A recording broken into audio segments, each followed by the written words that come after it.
Dar los buenos días al diputado Nelson Guillén, aliado incondicional de Pedro Valenzuela y de esta comunidad,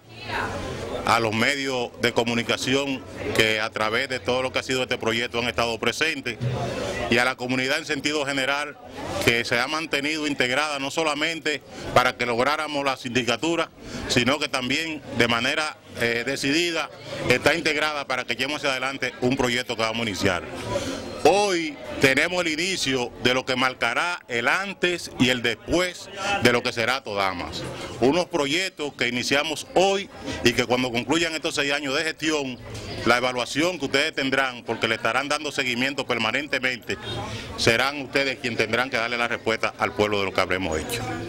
Contando con apoyo como el que ha expresado el diputado Nelson Guillén y contando con el apoyo que ustedes han dado y que lo mantengan, entonces esa es una garantía del éxito de este proyecto. Estamos comprometidos con el éxito de esta gestión y con los trabajos por eficientizar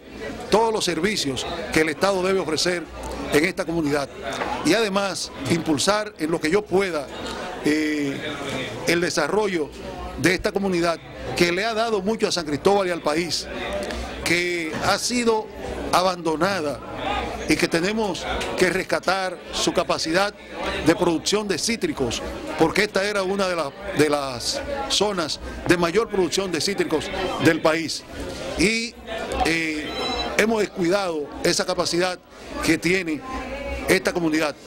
El Estado tiene que prestarle atención para que los habitantes de aquí alcancen niveles superiores de desarrollo. ¿Cómo anda la